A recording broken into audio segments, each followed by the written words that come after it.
성명소리 김민주 원장님입니다. 네, 반갑습니다, 부모님들.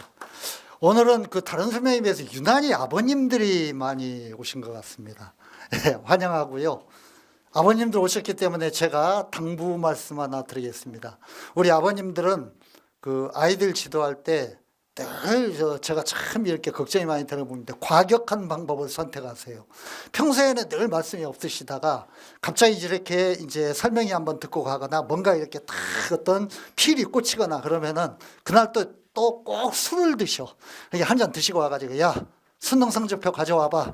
그래가지고 오늘 너하고 나하고 끝장 보자 그러면서 이렇게 막 한 번에 그냥 애를 막 엄청나게 야단치거나 막 그냥 뭔가 아버님이 생각하는 무슨 방법을 강요하거나 이렇게 해가지고 뭔가 큰 변화가 일어날 거라고 이렇게 착각들을 많이 하세요.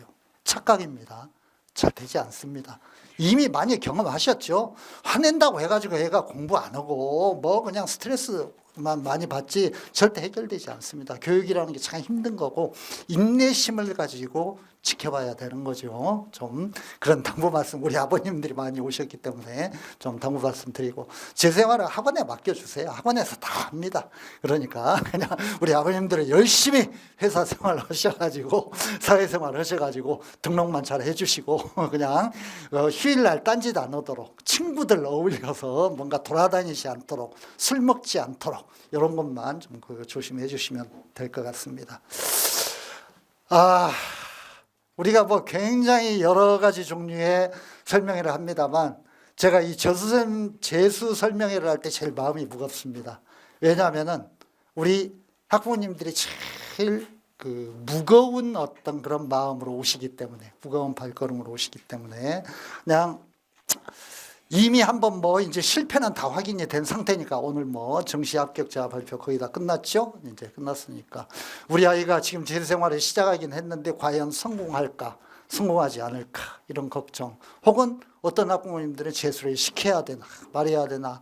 혹은 뭐 정말 불가능해 보이는 대기번호 이런 거 받아가지고 이 순서가 올까 안 올까 막 그냥 그 대기번호가 2월 말까지 가면서 정말 애간장을 태우는 이런 경우도 많이 있고 또 어떤 경우는 지금은 뭐 워낙 대학 입시가 복잡하기 때문에 뭐 그냥 입학 허가를 받기는 받았는데 야, 이 대학을 보내야 되나 말아야 되나 정말 이 고민이 많으실 것 같습니다.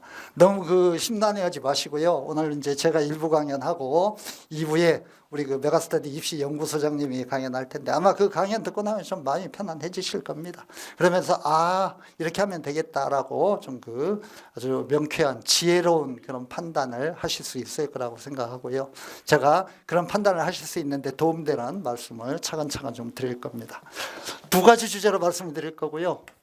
첫째는 지금 고민하고 있는 재수는 생각보다는 굉장히 가치 있는 선택이다. 왜 그런가?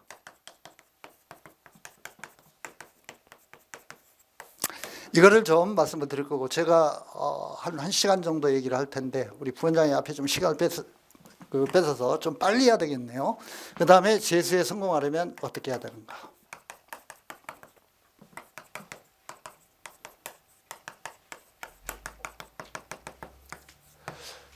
둘 다 중요한 주제인데 제가 시간만 많으면 이거를 길게 막 그냥 온갖 통계 수치도 좀 들고 뭐 예를 있죠. 사례도 몇십 년간 제가 이런 어떤 사교육에 종사하니까 사례도 많이 들고 말씀해 드리고 싶은데 시간이 촉박하고 뒤에 또 남 소장님 강연도 있고 그래서 간단히 좀 요점만 좀 말씀을 드릴 거고 제가 그 강연하는 내용은 자료집에 없습니다. 그냥 관련된 그 큰 어떤 포괄적인 내용만 있지. 그러니까 간단하게 필기를 좀 하시면 좋을 것 같고요. 일단 재수가 가치 있는 이유를 제가 한 서너 가지 말씀을 드릴 텐데 첫째는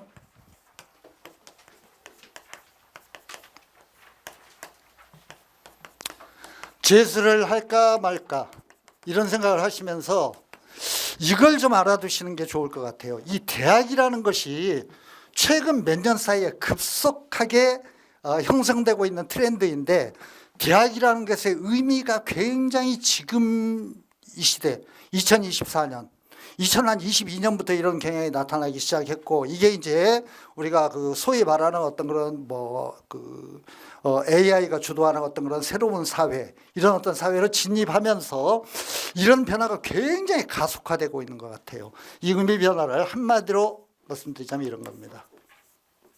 라이프 플랜의 한 과정이다. 일환이다. 이게 부모님들이 이제 이 인식을 교정하셔야 되는 게 뭐냐면요. 우리 부모님들이 옛날에 공부할 때는 대학이라는 게 이런 거였잖아. 고등학교를 졸업하면 대학을 가야 되잖아. 그렇죠? 고등학교를 졸업하면 다음 학교가 대학이니까 시험 봐가지고 대학 가야 되는 거 아니야. 내가 공부 안 하고 능력이 안 되고 목표는 대학에 뭔가 합격증을 얻지 못하고 그러면 1년 재수하는 거 아니야. 그렇죠? 재수해서 대학 못 가면 그냥 대학 오고 뭐 물론 이제 삼수생 뭐 이런 어떤 그 장수생도 있기는 있습니다만 부모님들 세대에서는 그런 게 굉장히 드문 일이었잖아요. 대학은 고3 때 가거나 재수해서 가거나 그런 것이었죠. 그렇죠? 근데 지금은요 아주 급속하게 그 경향이 변하고 있어요. 마음 재수에 대해서 마음 편하게 가지시라고 제가 이 말씀 드리는 거예요. 이게 뭐냐면요. 라이프 플랜. 그러니까 우리 아이가 어떤 계획을 세운다. 부모님이 뭐 세우든 아이들이 세우든 합의해서 어떤 그런 계획을 세웠다. 뭐 의사가 되겠다. 뭐 교사가 되겠다. 뭐 약사가 되겠다. 뭐 컴퓨터 프로그래머가 되겠다. 어떤 계획을 세우잖아요. 그러면은요. 그 라이프 플랜이라는 건 달성하는데 걸리는 시간이 굉장히 오래 걸릴 수도 있잖아. 그거를 개의치 않아요. 아니면 의사가 되겠다 그러면 내가 의대에 들어가는데 의대라는 게 굉장히 뭐 경쟁이 치열하니까 3년, 5년 이런 거 상관없다. 그냥 이렇게 생각들 해요. 이게요 생각보다 엄청나게 많아졌어요. 이런 애들이. 그런 애들이 굉장히 많아졌다고. 제가 놀라운 얘기 하나 드릴까요? 서초 메가스터디. 우리나라의 이과 애들 상위 애들이 굉장히 많이 다니는 아주 그 탑 레벨의 학원입니다. 서초 메가스터디. 서울에 있는 메가스터디 중에서도 이과 최상위 학생들이 다니는 그런 어떤 학원이에요. 이 서초 메가스터디에 작년부터 나타난 현상입니다. 놀라지 마세요. 서초 메가스터디에 다니는 학생들이요. 재수생이 50%가 안 돼요. 50% 이하야. 그러면 나머지 50% 이상은 뭐냐? N수, 그보다 더 3수, 4수, 5수, 6수 이런 애들이에요. 서초 메가스터디 애들이 그렇다고. 그러니까 그런 애들이 꽤 공부 좀 하는 애들이 오는 건데 전부 목표가 뭐냐? 의대, 약대, 뭐 이런 거, 뭐 카이스트, 뭐 이런 데입니다. 이런 데 목표를 설정하면 그냥 오래 걸려도 상관없다. 그냥 뭐 계속 간다. 그러니까 이런 어떤 풍조가 번지다 보니까 지금은 재수, 삼수 이런 것들을 별로 이렇게 중요하게 생각하지 않아요. 내가 그냥 인생의 목표를 세우고 그걸 달성하기 위해서 간다. 이렇게 생각을 합니다. 이런 걸 보여주는 통계 수치들이 굉장히 많아요. 온갖 통계 수치에서 이런 것들이 확인이 됩니다. 통계 수치에서. 가령 올해 제가 뭐 시간이 있으면 이런 얘기 좀 많이 좀 하고 싶은데 올해 서울대 합격 한번 볼까요? 올해 서울대 합격생. 조금 전에 발표되었었죠? 며칠 전에. 서울대 합격생이요. 재학생들보다도 아마 사상 처음일 겁니다. 재학생보다 N수생이 더 많아졌습니다. N수생 합격생이 더 많아요. 서울대 합격생이 올해. 그러니까 이게 애들이 전부 그냥 고3 졸업하고 가는 게 아니라 뭐 몇 수와든 상관없다. 재수, 삼수, 사수 전부 이렇게 가는 겁니다. 수능 응시 인원이요. 한 몇 년 전까지만 하더라도 수학능력 시험을 볼 때 대부분이 고3 학생이었어. 그리고 일부 재수생이 있어서 지금은요. 어떻게 그 트렌드가 변했습니다. 작년 입시의 수능에서 수능 응시의 N수생 인원이 N수생 비율이 작년 입시에서 31%였습니다. 이게 31%라는 게 엄청난 겁니다. 왜냐하면 모든 고3생들은 졸업할 때 수능 시험을 보잖아.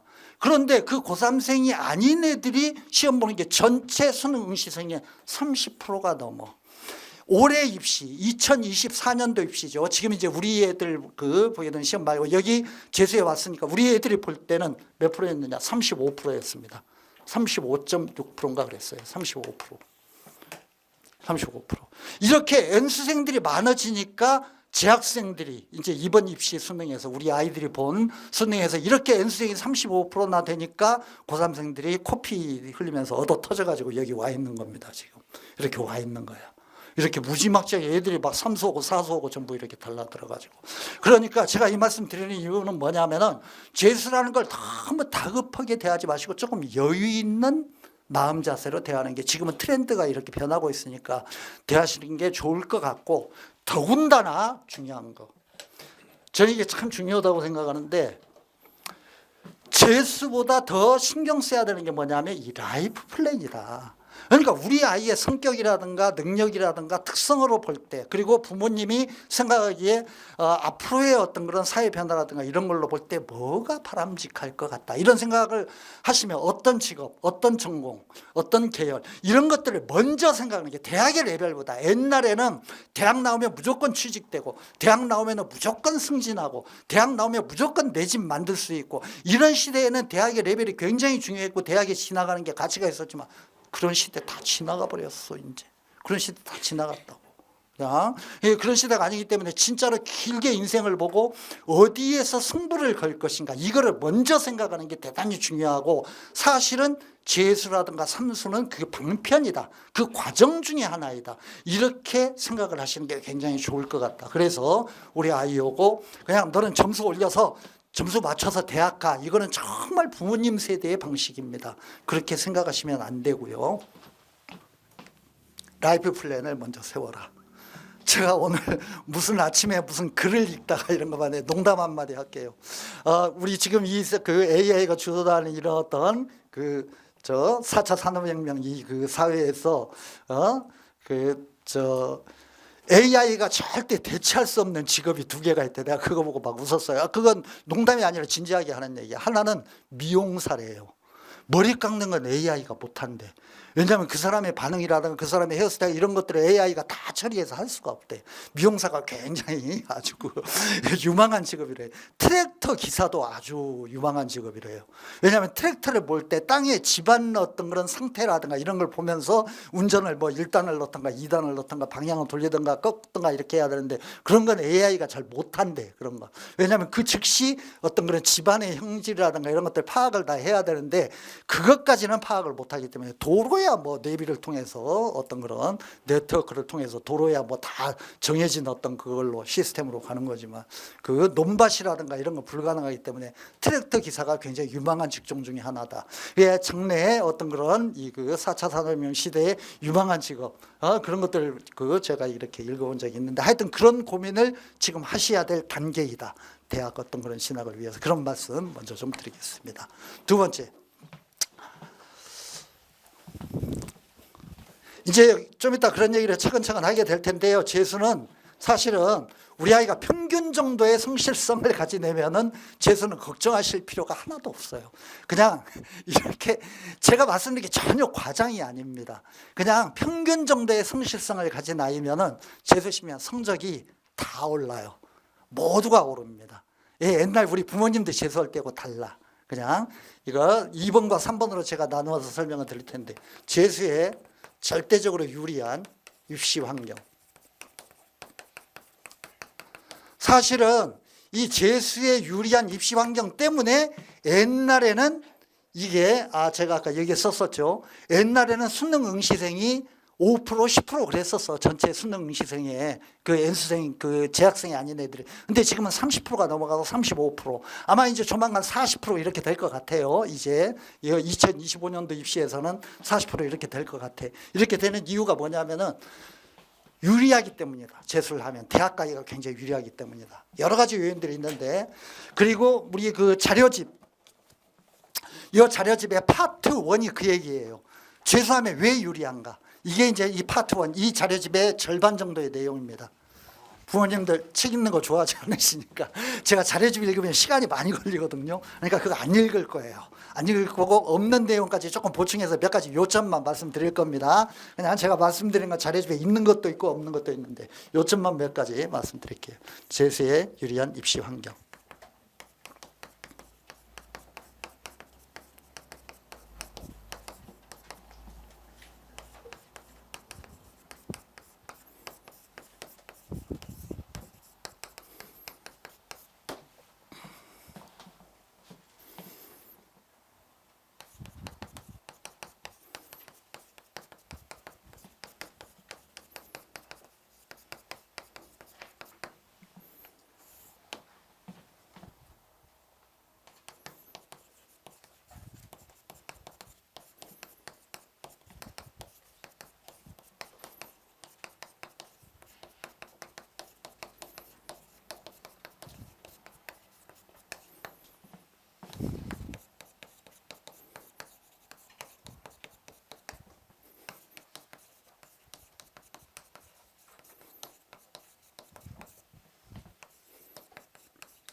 제가 한 항목씩 설명드리려면 시간이 너무 많이 걸리기 때문에 아주 간단히 빨리만 설명하고 하겠습니다.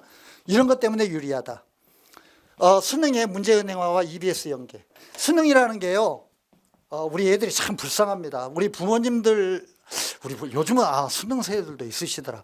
아마 부모님들 수능 보셨을 때 수능 문제, 아마 수능 초기 세대였을 것 같은데 수능 보셨다면 수능 문제가 얼마나 어려운 문제인지 아실 겁니다. 수능이라는 게 사실은 이게 학문과의 연관성, 그리고 또 적용력, 어떤 그런 그 상상력, 추리력, 비판적 사고 능력, 이런 것들을 측정하는 시험이기 때문에 옛날에 학력고사 시대의 암기형 시험이라든가 이런 것과는 비교가 안 돼. 굉장히 어려워요. 진짜 어렵습니다. 수능 시험이라는 게 정말 어렵고, 이거는 애들이 학습하는 어떤 그런 정보와 구체적인 연계도 잘 안 돼요. 사실은 내가 수학 시간에 뭘 배웠다, 영어 시간에 뭘 배웠다고 해서 그것과 관련된 문제가 딱 나오는 게 아니야. 그러니까 참 힘들기 때문에, 이게 너무 힘드니까 사실은 수능 초기에는 이게 너무 어려워가지고 정말 어떻게 대처해야 될지 많은 수험생들, 아마 여기 부모님들 경험하신 분들이 있을 거예요. 좀 젊은 부모님들은 어떻게 연기해야 될지, 공부를 어떻게 해야 될지 모르는 경우가 대단히 큰 혼란이 일어났었습니다. 이러다 보니까 수능을 너무 어려워지다 보니까 그러지 말고 사교육비 절감과 수능의 난이도 어떤 그런 이렇게 저하, 이런 것들을 위해서 모든 대한민국의 학생들이, 고등학생들이 무료로 볼 수 있는 EBS와 연결을 시켰죠. 그래서 실제로 EBS 교재에 수능 특강이라든가 수능 완성 이런 데서 50% 정도의 지문과 문제가 출제가 됩니다. 이거는 실제 수능 시험에 나오는 컨텐츠를 공부를 하는 거야. 이건 굉장히 중요한 거죠. 그 교재에 있는, 그 EBS 교재에 있는 문제와 지문이 그대로 나온다고, 조금씩 변형돼서 그대로 나와요. 그러니까 이거를 아주 그냥 정말 이를 악물고 열심히 공부하면은 성적을 충분히 올릴 수가 있는 거죠. 이게 정해져 있는 거기 때문에요. 70%에서 50%로 떨어지긴 했습니다만 그래도 이 비율은 상당한 거고, 시험에 나올 어떤 그 내용이 정해져 있고 그거를 공부하는 것이기 때문에 애들한테는 고3 때는 이런 것들에 완전히 몰두하기가 힘들죠. 수시 준비해야 되고 학교 내신 준비해야 되고. 그런데 재수 때는 올인할 수가 있는 거야, 이게.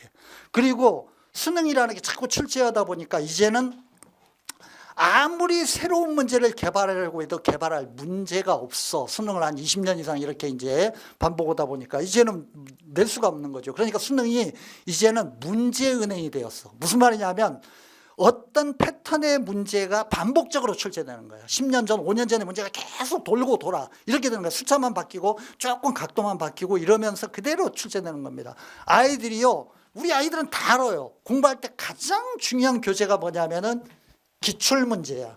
기존에 출제되었던 문제, 기출문제. 최근 몇 년 동안의 기출문제는 가장 중요한 공부사항이야. 왜냐? 이 기출문제가 그대로 반복되는 거야. 조금씩 이렇게 각도를 바꿔가면서. 그런데 고3 때는 여기에 올인하기가 힘들었는데 재수하면서는 완전히 이걸 가지고 올인해서 공부할 수 있기 때문에. 그러니까 이 컨텐츠만 잘 공부하면은 성적은 반드시 올라가는 거죠. 제가 이렇게 가끔 이렇게 아이들 자습할 때 제가 이렇게 순찰 돌다가 우리 재수생들에게 가끔 제가 그 훈계 한마디씩 합니다. 졸고 있는 애들 꽤 있거든요. 그러면 야, 네가 지금 보고 있는 그 EBS 수능 특강, 네가 지금 보고 있는 그 지문이 나중에 수능 시험장에서 볼 지문이야. 네가 지금 보고 있는 문제가 수능 시험에 나올 문제라고. 잠이 오냐? 눈에 불을 켜고 쳐다봐. 내가 이렇게 얘기한다고요. 실제로 그게 연결이 되기 때문에. 그러니까 재수생들이 아주 유리하고 성적을 올리기가 고사에 비해서 굉장히 뭔가 시간을 충분히 이렇게 쓸 수 있기 때문에 유리한 거죠. 입시 환경의 측면에서 재수에 유리하다. 이거는 정시 모집 인원 확대는 우리나라 정시 정시에서 이게 정시가 인서울 15개 대학 기준으로 스카이, 서성안이, 중경외시, 동건, 홍숙 이 기준으로 정시 모집 인원이 많이 최대로 줄였을 때 22%까지 줄었었거든요. 22%, 23%. 그런데 지금은 이게 40%가 되었고, 또 수시에서 모집 정원을 다 못 채우기 때문에 2월 인원까지 있거든요. 정시로 넘겨요. 그러니까 인서울에 15개 대학 기준으로 하면은 정시에서 40몇 프로를 뽑는 겁니다. 그러니까 거의 절반 가까이 인원. 옛날에는 한 3분의 1도 안 뽑았어요. 4분의 1밖에 안 뽑았는데 지금은 절반 가까이를 뽑기 때문에 엄청나게 모집 인원이 확대되었는데, 아시다시피 우리 재수생들은 수능 성적을 올려서 정시로 가는 거죠. 왜냐하면 수시는 조건을 바꿀 수가 없잖아. 수시에서 들어가는 것도 내가 수시의 조건, 수능 조건을 올려가지고 수시에서 합격하는 것일 뿐이고, 수시에서 수능 조건 외에 다른 건 바꿀 수 있는 게 아무것도 없잖아요. 그냥 그 학생부가 다 고정되어 있기 때문에. 그러니까 뭐 정시에 올인하는 거고 수능에 올인하는 거기 때문에 자연히 N수생들이 압도적으로 유리하죠. N수생들이 압도적으로 유리하기 때문에. 그래서 이제 올해 아까도 말씀드렸듯이 서울대 합격생이 재학생보다도 N수생이 더 많아지는 사상 초유의 이런 어떤 사태가 발생하게 된 겁니다. 정시 모집 인원이 확대되고 있다. 그 다음에 이거는 이제 뭐 1년 더 공부하면 갈수록 인원이 줄고 있기 때문에 지금 애들이 급속하게 이제 뭐 우리나라가 인구 절벽을 향해서 서서히 이렇게 그냥 다가가고 있잖아요. 매해마다 애들이 뭐 몇만 명씩 계속 이렇게 조금씩 이제 이렇게 그 업다운은 있습니다만 큰 그래프에서는 계속 다운되고 있는 거죠. 대학의 모집 정원은 거의 줄지 않았어. 그냥 교육부에서 압력 넣으니까 매해 대학 정원 줄인다고 하는 게 신용만 하는 거야. 몇백 명 줄이거나. 우리나라 그 전체 대학 어떤 그런 입학 그걸로 볼 때 몇백 명 줄이거나 이 정도 수준인데 뭐 학생들은 몇만 명씩 이렇게 툭툭 떨어지기 때문에 그러면 자연히 경쟁률이 떨어지니까 애들이 줄면 합격선은 떨어질 수밖에 없는 거죠. 그러니까 뭐 그냥 합격선이 계속 떨어집니다. 그러니까 대학 가기가 크게 어렵지 않는 상황으로 계속 이렇게 가고 있는 거고, 이거는 매해마다 유리해지는 거죠. 이렇게 대학 가기가. 그래서 이제 우리 그 뒤에 지금 와 계시는데 우리 남인건 소장님이 그런 어떤 농담 자주 하십니다. 대학 가기 어려우면 군대 보내라고. 군대 갔다 오면 다 해결돼 있다고 계속 합격선을 하라고. 대학도 점점 더 그 들어가기 쉬워지고 그러기 때문에 군대 갔다 오면 해결돼 있을 거라고. 취업도 그렇고 그런 말씀 자주 하십니다. 수험생 감소율이나 합격선 하라. 의대 모집 정원 이거는 예정입니다. 아마 우리 그 대통령의 스타일로 볼 때 밀어붙일 것 같아요. 의사들 파업한다고 오늘 뉴스에 나왔던데 뭐 파업하면 아마 그 검찰에서 압수수색 해가지고 처벌할 것 같고 아마 뭐 무지막지하게 밀어붙이는 스타일이기 때문에 뭐 이것도 보통 늘리는 게 아니라 뭐 1000명에서 2000명 사이로 늘리겠다고. 도저히 의대 정원이 3000명 정도 되는데 1000명에서 2000명을 늘린다는 게 가능한지 나는 잘 모르겠어. 근데 하여튼 한다면 하는 스타일이기 때문에 늘어나긴 할 겁니다. 근데 이게 최상위권이 이렇게 늘어나면 이게 이제 낙수 효과라고 그러죠. 전체 이과 어떤 그런 애들이 의대로 이렇게 쫙 빨려 들어간 밑에 애들이 전부 합격선이 하라고 하는 거죠. 대학 가기가 용이해지는 겁니다. 몇 년 전에 그 약대가 약학 전문 대학원에서 학부로 전부 전환하면서 이 현상이 한번 일어났었죠. 약대생들이 역시 상위권 애들을 딱 이렇게 끌어가면서 이과 전체에 합격선이 하락하는 이런 어떤 일이 일어났습니다. 의대 모집 정원 확대. 이것도 재수생들에게 아주 반가운 소식 중에 하나고. 이거 아까 우리 그 재수반 부원장님 말씀하신 거 큰 변동사항 중 하나죠. 확정 아닙니다. 예정입니다. 올해 그 서울대를 제외한 대부분의 대학은 확통, 문과 수학을 공부한 애들이 자연계열 응시를 뭔가 그 점수를 감점하거나 다른 어떤 그런 불리한 조건 없이 똑같이 응시하게 해준다. 라는 거. 이렇게 된 다음에 내가 수학에서 불리하면은 미적이라는 기하가 아니라 확통을 본 다음에 이과 계열을 노릴 수도 있는 거죠. 물론 아까 우리 부원장이 말씀해 주신 거 이해하셨죠? 표점상으로는 항상 미적이나 기하가 원점수가 같더라도 더 높습니다. 그러니까 상위권 대학은 그 몇 점 차이가 커요. 상위권 대학은 대부분 1등급, 2등급 이런 애들이 몰리는, 스카이는 뭐 다 1등급, 2등급 애들이지 그 밑에 애들은 없잖아. 거기에서는 등급이 중요한 게 아니라 그 표점 차이 1점, 2점이 굉장히 중요하거든. 근데 미적이나 기하를 선택하면 표점이 올라간다고. 평균적으로 3점에서 5점 정도 올라가요. 그렇기 때문에 그 점수 차이가 크니까 거기를 가는 애들은 대부분 미적이나 기하를 해. 그쪽에 이과 애들은. 그런데 우리 애가 진짜 수학에 뭔가 답답하다, 미적 기하는 안 된다 그러면 확통을 할 수도 있는 거야. 5점 내가 불리하다고 생각하고 확통해서 뭐 1등급 받고 확통해서 뭐 그냥 원점수 만점 가까이 받으면은 뭔가 그 괜찮은데, 서울대는 모르겠지만 서울대는 안 되는 거고 이제 구분해놨으니까 그거는 스카이에서는 뭔가 그 지원할 수 있는 어떤 계열이나 학과가 생길 겁니다. 그러면서 굉장히 유리할 거고 수학. 그 다음에 탐구는 뭐 이건 알고 계실 것 같은데 이미 우리 아이들 때에도 적용이 되었으니까 지금은 자연계열 지원하는데 사탐을 봐도 되고 뭐 인문계열 지원하는데 과탐을 봐도 되고 상관이 없죠. 내가 잘할 수 있는 것만 하면 되는 거니까, 잘할 수 있는 거 공부해가지고 점수만 올리면 되는 거니까 옛날하고 다르죠. 그런 면에서 수학이라든가 탐구에서 상당히 뭐 유리한 어떤 그런 이런 면들이 있기 때문에 재수하면서 이런 것들 현명하게 잘 이렇게 그 매니지 해가지고 지원하면 좋은 결과가 나올 거다. 이런 어떤 유리한 입시 환경 때문에 제가 아까 잠깐 그 말씀드렸던 거 다시 그 정확하게 써드려야 되겠네. 그냥 왜 재수가 가치 있는 선택이 되냐. 재수하면 거의 무조건 성적이 오릅니다.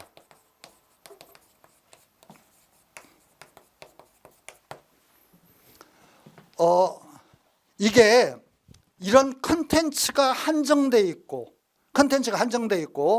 이런 어떤 패턴화되어 있는 수능에 대해서 대비시키는 어떤 그런 요령이 모든 학원들이 전부 특히 메이저 학원들은 전부 그런 노하우를 다 가지고 있기 때문에 매뉴얼대로 실행을 하기만 하면 애들이 실행을 하기만 하면 사실은 우리 학원뿐만 아니라 메가스터디 전체 학원이 또 메이저 뭐 청솔이라든가 시대인재라든가 대성이라든가 메이저 학원들은 성적을 다 많이 올려요. 모든 재수 학원들이 다 올려.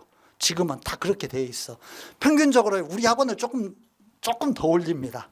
다른 데 올리는 것보다 조금 더 올리는데 우리 학원은 평균적으로 모든 재원생들이 평균적으로 6등급을 올립니다. 수능에서 6등급을 올려요. 모든 애들이. 그러니까 제가 애들한테 며칠 전에 제가 애들 정신교육 시켰습니다만 6등급을 목표로 공부하면 안 되지. 그거는 평균인데 모든 애들이 올리는 건데 한 10등급 목표를 잡아야지. 제가 이렇게 얘기합니다. 예, 실제로 가능해요. 얼마든지 가능하고 그 목표를 가지고 하면은 그 달성할 수 있다라는 거. 희망을 가지시라고 제가 이 한번 들어드릴까요? 우리 아이들한테는 제가 얘기해 줬습니다. 이게 성적이 오르는데 어떤 변화가 일어날 수 있느냐. 이게 지금 학원들이 이런 변화를 만들어낸다고. 옛날에는 불가능했어. 수능 초기라든가 학력고사 시절에는 불가능했는데 우리 애들한테는 제가 얘기했는데 우리 학원에서 공부했던 학생입니다. 이선재라는 학생. 이 이선재라는 학생은요. 여기 가까운 화성고등학교 출신인데 서울 시립대를 고3 때 봐가지고 떨어졌어. 시립대학이 좋은 대학이긴 하지만 최고의 대학은 아니잖아요. 막 엄청나게 우리나라 최상위권 애들이 지원하는 대학 아니잖아. 그것도 불합격했다고. 그 시립대를 떨어진 애가요.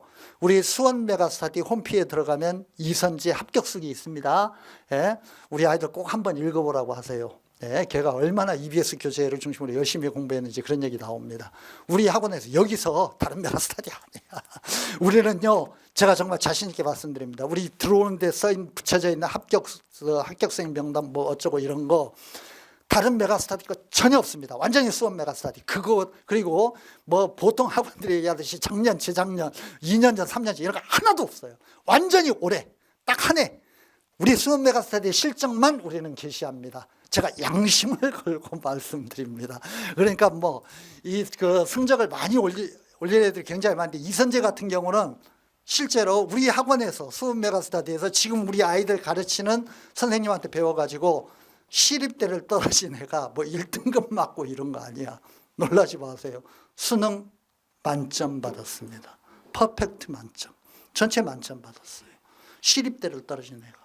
가능하다고. 그렇게 성적을 올려요, 애들이. 이게 지금은 그렇게 뭔가 그 수능이 패턴화되기 때문에 공부를 이를 악물고 열심히 하면 그런 변화. 물론 서울대, 연대 다 합격했죠. 만점이니까.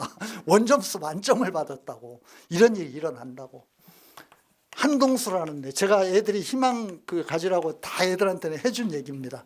복습해, 외워. 알았지?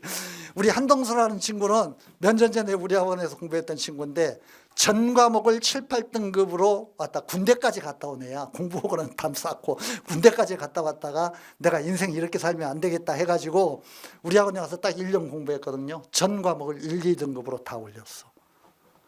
얘는요, 수능을 얼마로 올렸냐면 이선재보다 더한 애야. 전체적으로 23등급으로 올렸어. 우리 아이 성적표 다 외우고 계시잖아. 그 수능 성적표 23등급 올라갈 때가 있습니까? 올라갈 수 있어요? 23등급? 23등급 올리려면 전체가 한 6에서 전체가 1로 올라가야만 23 정도 될 거야. 그러니까 이게 거의 불가능한 일인데 이걸 만들었어. 23등급. 이게 가능하다고. 그러니까 재수하면 성적이 오르니까 걱정하실 필요 별로 없다. 그냥 그거 써드릴게요. 평균 6등급. 우리 아이가 6등급 이하로 올리면 혼내세요. 너는 남들만큼도 못했다. 이렇게 얘기하셔야 됩니다. 평균 6등급 올린다는 거 매해 모든 애들이. 이거는 올해 뭐 작년 이렇게 2년 이런 게 아니야. 십몇 년 동안 계속 그래. 계속 모든 애들이 다 그래. 그러니까 착실하게 학원이 이끌어주는 매뉴얼대로만 하면은 평균 5등급에서 6등급은 다 오른다. 이렇게 그 자신감을 가지셔도 됩니다. 네 번째, 저는요 학생들이라든 학부모님들은 이거 대수롭지 않게 생각하는데 저는 교육을 하는 사람으로서 사실은 재수에서 이게 가장 크다고 생각하는데 뭐 부모님들이 가치 부여를 안 해주시면 뭐 어쩔 수 없습니다만 저는 재수가 가치 있는 이유가 이게 제일 중요하다고 생각하거든요. 우리 아이들이 정신적으로 성숙하는 계기가 된다. 이 말도 제가 뭐 얘기하자면 정말 많은 사례와 끝없는 얘기를 하고 싶습니다만 그냥 생략하겠습니다. 간단하게만 말씀드릴게요. 인간은 우리 부모님들 나이 정도 되면 아실 것 같아. 즐거움, 쾌락, 유희 이런 걸 통해서 성숙해지고 성장하는 게 아닙니다. 시련을 통해서, 어려움을 통해서, 고난을 통해서 성장합니다. 아마 여기 계신 부모님들이 우리 아이들보다 조금 더 세상에 대해서 이해하고 철이 들었다고 한다면 그건 무엇 때문이냐? 시련을 겪었기 때문에. 돈이 없어서, 뭐가 어려워서, 가정생활이 어려워서, 부부생활이 어려워서 뭔가 이런 여러 가지 시련을 통해서 인간은 많은 생각을 하게 되고 고통을 견디는 힘이 길러지고 저항력이 길러지고 이렇게 되는 겁니다.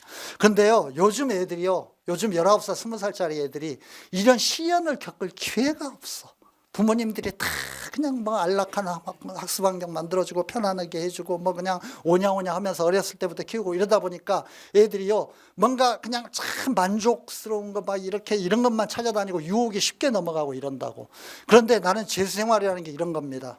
친구들 막 그냥 대학에 가가지고 미팅하고 즐겁게 놀러 다니고 이제 막 그냥 고등학교 졸업해가지고 멋진 옷 뭐 입고 그냥 다 몰려다니면서 술집도 다니고 이제 막 그냥 이렇게 막 뭔가 멋부리고 막 이럴 시기에 아침에 일어나면 학원에 오려면 7시, 6시 반에 눈 떼야 되거든. 눈 비비고 막 가방 메고 학원에 와가지고 이 딱딱한 의자에 앉아가지고 하루에 13시간씩 이 과정이요 점수와 상관없이 어떤 대학을 가느냐와 상관없이 저는 인생의 정말 중요한 훈련의 과정이라고 생각합니다.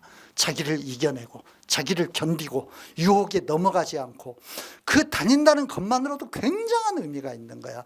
이 어떤 자제력을 훈련하는 과정, 자기 자신을 견디는 과정, 이게 나중에 인생을 살아가는 데 있어서 큰 어떤 무기가 되어주고 자양분이 되어준다. 전 이거 확신합니다. 그래서 애들한테도 그 얘기 하거든요. 점수에 너무 신경 쓰지 마라. 너희들이 지금 하고 있는 건 정말 중요한 어떤 수련의 과정이다. 자기 자신을 단련시키는 거다. 그걸 견디고 나면은 나중에 더 힘든 일이 있어도 이를 악물고 견딜 수 있게 되고 인생은 길다. 대학 생활도 있고 직장 생활도 있고 길게 인생이 펼쳐질 텐데 그때 너희들이 거기에 맞서 싸우고 이겨낼 수 있는 힘을 기르는 과정이라고 생각해라. 제가 이렇게 얘기하거든요. 근데 이런 어떤 것들을 애들이 가질 수 있는 계기가 거의 없기 때문에 이 재수의 과정을 통해서 성숙할 수 있다는 거, 이건 참 큰 의미가 있다고 저는 생각합니다. 그냥 바로 고등학교에서 대학 가가지고 즐겁게 지내고 이러는 것보다도 그런 면에서 재수의 또 다른 어떤 가치 부여를 할 수 있다는 거 생각해 주시기 바라고요. 자, 재수에 성공하려면 어떻게 해야 되는가? 몇 가지 좀 요점 제가 말씀드리겠습니다. 재수에 성공하려면 1번은 우리 아이들한테 정신교육 시킬 때 제가 아주 강조했던 내용이고 지금 이게 제가 지금 강연하는 게 녹화도 됩니다만 우리 그 재수생들 강의실로 전부 중계가 되고 있습니다. 우리 아이들 지금 다 듣고 있어요. 전부 다 독학반 애들까지. 그래서 주로 학생들에게 이건 들려주는 얘기입니다. 재수에 성공하려면 어떻게 해야 되느냐. 제일 중요한 게 뭐냐면은 재수 생활은 성공의 핵심, 좋은 학원, 좋은 교재, 좋은 선생님, 비싼 과외 이런 것들 아니야. 쪽집게 강사 이런 거 아니야. 뭐가 제일 중요하냐 재수에 성공하려면. 내가 게으르고 나태해서 대학에 못 가고 이 자리에 와서 앉아있다. 나를 쳐다봐야 돼. 철저한 자기 반성. 자기 반성과 결입.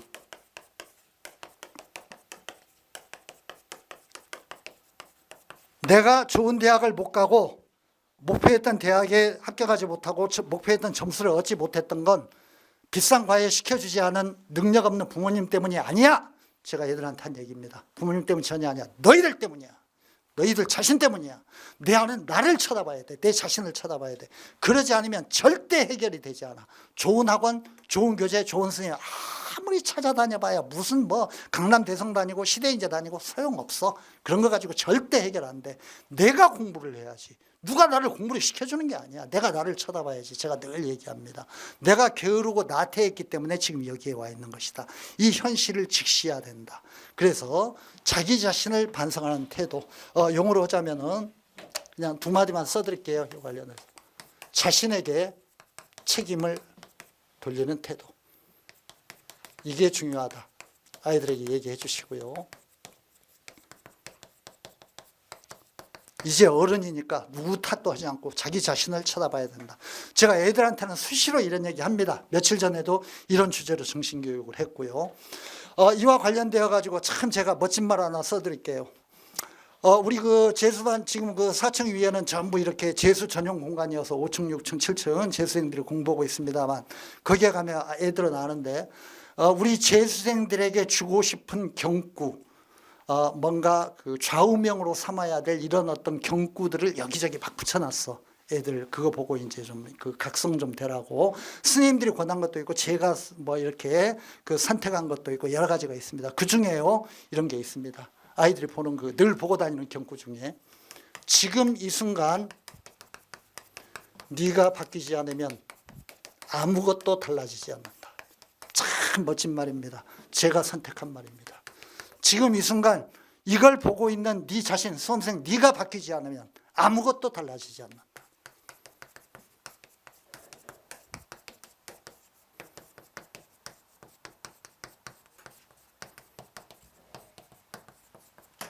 우리 아이들에게 이 말 좀 전해주시기 바랍니다. 두 번째, 학원에 그 지금 재원생 부모님들은 이런 말 제가 하니까 좀 쑥스럽네요. 지금 우리 그 재수생활 여기에서 시작하는 학부모님들은 학원 선택을 잘 하셨으니까 그냥 걱정 마시고 보내시면 되고요. 그렇지 않은 부모님들은 고민하고 계신 학부모님들한테는 그 제가 드리는 말씀입니다. 재수생활에 성공하려면 어떻게 해야 되냐? 규제가 동반된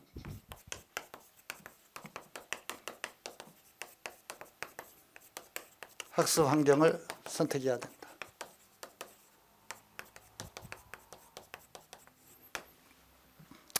이게 뭐 말을 제가 뭐 아주 그 고상한 표현을 썼는데 이 규제가 동반된다는 게 뭐냐면 아주 쉽게 얘기하면 학원이에요. 그냥 통계로 보면은요 학원 다니는 애들과 안 다니는 애들의 평균적인 성적 차이가 너무 커. 너무 커. 그러니까 학원을 다녀야만 된다는 거예요. 인간이라는 게 우리 다 부모님들 다 그런 경험하셨지만 어떤 의지를 가지고 내가 담배 끊어야지, 공부해야지, 살 빼야지, 운동해야지 이런 걸 독하게 계속 실천하기가 참 어려워. 인간이라는 게 그렇게 하루 이틀 뭐 1, 2주는 할 수 있을지 모르지만 그렇게 의지를 계속 밀고 나갈 수 있는 사람도 있기는 있죠. 많지는 않아요. 그러니까 아무리 독한 결심을 하더라도 인간이라는 게 어느 순간은 흐트러지게 돼 있어. 그러니까 흐트러지는 나를 잡아주는 학습 환경, 규제가 동반되는 학원을 반드시 다녀야 돼. 아주 전형적인 예, 이것도 제가 애들 정신교육한테 정신교육하면서 얘기했던 겁니다. 우리 학원 다녔던 학생인데요. 제가 좋은 예를 하나, 놀라운 예를 하나 들어드릴게요. 우리 학원에 다녔던 학생인데 정태진인가?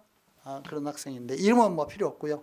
우리 학원에서 아주 좋은 성과를 얻었던 그런 학생인데 얘 고3 때 성적이 뭐 혹시 또 과장이라고 생각할지 모르니까 얘도 그 우리 그 수원 메가스터디 홈페이지에 들어가면 합격석이 있습니다. 얘가 고3 때 수능 성적이요 이렇습니다. 42556. 뭐 지가 약간 뭐 자유롭게 공부하고 싶기도 했고 또 집안도 그렇게 여유 있는 어떤 애는 아니었어요. 그런 걸로 제가 들었어요, 본인한테.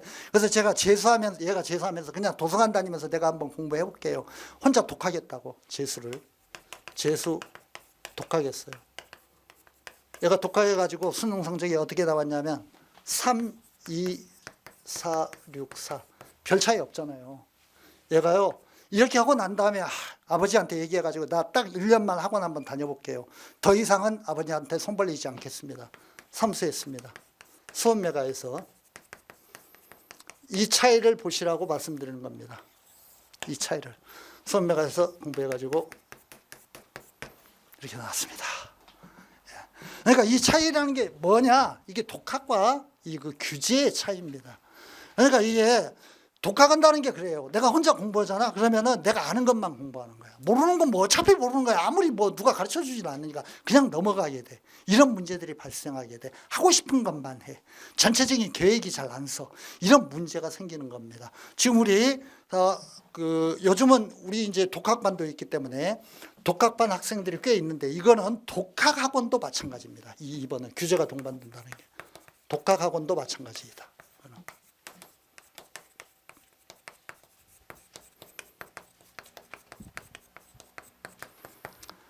상당수의 독학학원이요, 말만, 진짜 그렇습니다. 말만 관리한다고 그러지 제대로 관리 안 합니다. 대부분 그냥 그 무슨 생활담임이라는 사람이 늦게 출근해가지고 대충 그냥 그냥 이렇게 한 바퀴 돌고 이런 걸로 끝이야. 그러니까 이게 독학을 해도 우리 학원의 독학반 같은 경우는요, 종합반 애들과 아무 차이가 없어. 똑같이 아침에 8시까지, 아침에 9시까지 학원에 와야 되고 똑같이 10시에 가. 중간에 계속 수업 시간에 이렇게 쉬는 시간 줘가지고 선생님들이 다 관리하고 수시로 상담하고 플래너 보면서 오늘 공부한 내용 전부 확인하고 수학 선생님이 전부 상담해가지고 수학적으로 취약한 부분도 전부 골라내가지고 따로 개별 어떤 그런 소수 그룹과에 해가지고 전부 수학 점수 끌어올려. 이렇게 해야만 제대로 관리가 되고 성적이 올라가는 거야. 그냥 독서실하고 비슷한데 지가 가가지고 몇 시에 어떤 몇 시에 가든 그래 그냥 오늘 왔냐 이렇게 하는 독학학원 다녀봐야 절대 변화 안 일어납니다. 그렇게 해가지고 안 돼요. 종합반 다니는 것과 똑같은 독학학원을 다녀야 되고 사실은 그런 독학학원은 많지 않습니다. 대부분 그냥 소규모로 그냥 적당히 그냥 애들 몰아놓고 적당히 대충 하는 신용하는 거야. 이렇게 해가지고는 절대 성적 낼 수 없습니다. 명심해 주시고 재수생활에서는 항상 우리 아이들이 유혹에 넘어가기 쉽고 의지가 약한 그런 20살의 나이, 그런 나이이기 때문에 항상 규제가 동반돼야 된다. 감시의 어떤 그런 시스템이 있어야 된다는 거, 이런 것들 좀 염두에 두어 주시기 바라고, 이거는 꼭 우리 학원을 선택을 한 얘기가 아니라 재수생활을 하고 학원 선택을 해야만 좋은 결과를 얻을 수 있다.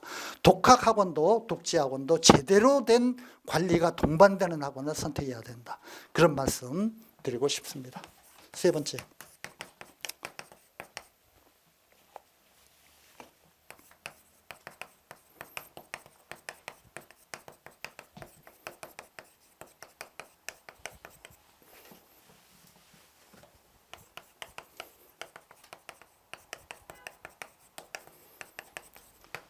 시간이 없기 때문에 그냥 요점으로 말씀드리겠습니다. 무작정 공부하는 게 아니라 내가 어떤 과목을 어느 등급까지 올리고 몇 점까지 맞겠다. 이거를 선생님과의 상담을 통해서 과학적으로 학습 전략을 세워야 됩니다. 수시에서 뭔 과목을 몇 등급까지 맞아서 수시에 이런 조건을, 최저 조건을 통과해서 어느 대학에 지원하겠다. 상담 중요하다.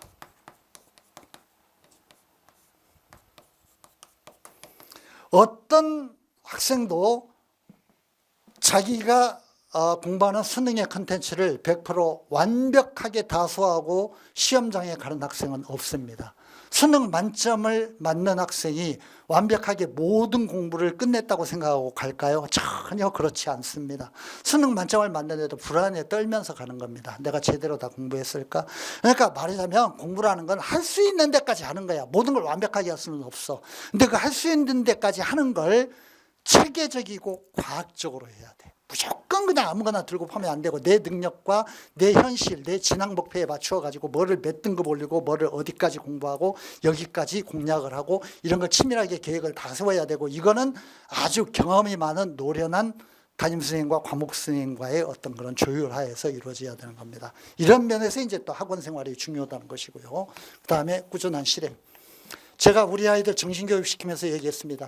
학습 플래너에, 스케줄러에 오늘 내가 뭐를 영어 단어 몇 개 외우겠다, 언어 지문 몇 개, 국어 지문 몇 개 풀겠다, 수학 문제 몇 개 풀겠다, 이런 걸 설정을 했는데 단 하루라도 거기에 대해서 실행이 안 되면 내 재수생활은 끝났다, 틀렸다 이렇게 생각해야 된다. 제가 애들에게 한 얘기입니다. 꾸준한 실행, 날마다 차근차근 그냥 무리하게 막 공부하고 막 그냥 나가 떨어져 가지고 또 하루 그냥 쓰러져서 쉬고 이렇게 하면 안 돼요. 천천히, 시간은 충분하니까 천천히 가자.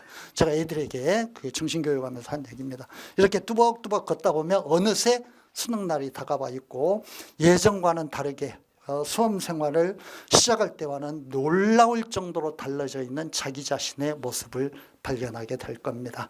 이런 마음 자세로 공부해 주기를 바라고, 재수 생활에 뭔가 이렇게 참 미심쩍은 어떤 그런 의구심이라든가 불안감 이런 걸 가지고 계셨다면 오늘 제가 말씀드린 내용 참고로 해가지고 현명한 판단 해주시기를 바라고, 뒤에 우리 메가스터디 입시연구소장님이 구체적인 올해 그 대입시와 관련된 입시 정보, 그리고 제가 말씀드린 것에 대한 좀 더 구체적인 사례와 풍부한 어떤 그 덧붙이는 설명들 해주실 겁니다. 제 강연은 이걸로 가름하겠습니다. 감사합니다.